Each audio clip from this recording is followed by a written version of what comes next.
La principale qualité du jaune, c'est sans nul doute sa facilité de communication. Il a une aisance de communication, il est tonique, il est enthousiaste, il aime échanger avec les autres.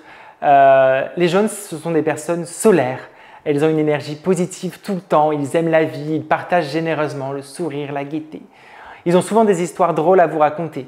Ils sont sur l'axe extraverti et orientés vers les personnes et les émotions et non pas du tout vers les tâches. Ils attirent souvent la sympathie. Lors d'une soirée, on peut compter sur eux pour ambiancer la foule, pour créer du lien. Au lycée ou au collège, ce sont souvent les premiers à être choisis pour faire partie d'une équipe parce qu'ils sont bout en train. Les jeunes occupent avec aisance le devant de la scène. Ils ont besoin d'être remarqués. Enfant, le profil jaune souhaitait être comédien, acteur. Il voulait faire un métier sociable qui demandait un bon relationnel. Il a une image de lui au travers du regard des autres. Voilà, c'est important pour le jaune. Les jaunes, ce sont des gens chaleureux. Ils aiment le contact humain, partager des anecdotes à la machine à café, raconter leur week-end. En entreprise, ce sont les premiers à demander pour aller à la cafétéria en groupe. Ils aiment communiquer, ils aiment le team building. En revanche, ce n'est pas les premiers à arriver à l'heure sur leur lieu de travail. Ils ont une notion du temps assez différente du reste du monde parce qu'ils n'ont pas forcément le sens des priorités. Dans leur travail, ils sont légèrement brouillons. Ils passent d'une tâche à l'autre, ils ont souvent plein d'onglets ouverts sur leur ordinateur et effectivement, ils finissent rarement quelque chose avant de commencer quelque chose de nouveau.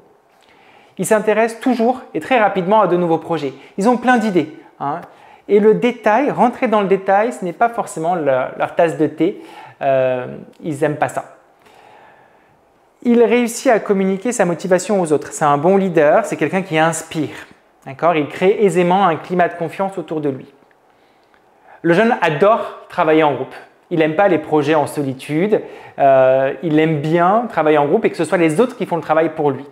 Travailler tout seul dans un bureau, ça l'ennuie. Il a envie de communication. Il va toujours sociabiliser dès qu'une opportunité se présente. Les jaunes ont souvent une poigne de main ferme. Ils aiment regarder leur contact dans les yeux et s'expriment beaucoup avec les mains, un peu comme je suis en train de le faire maintenant, et avec leur faciès. Dans leurs emails, dans leurs SMS, ils emploient beaucoup de smileys et adorent la ponctuation.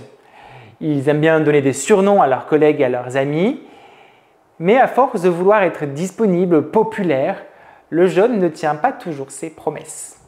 Il a du mal à se concentrer et perd facilement la notion du temps. Parmi ses principaux défauts, le jaune a un optimisme légèrement exagéré. Il peut être très envahissant et paraître superficiel.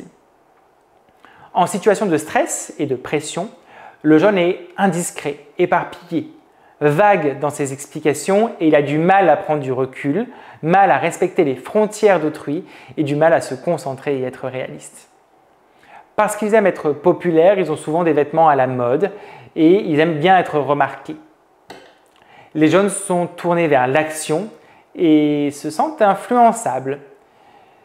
On les dit aussi manipulateurs, voire menteurs. Parce que pour se faire apprécier, le jaune peut aller jusqu'à enjoliver la réalité, voire mentir pour se rendre intéressant aux yeux des autres.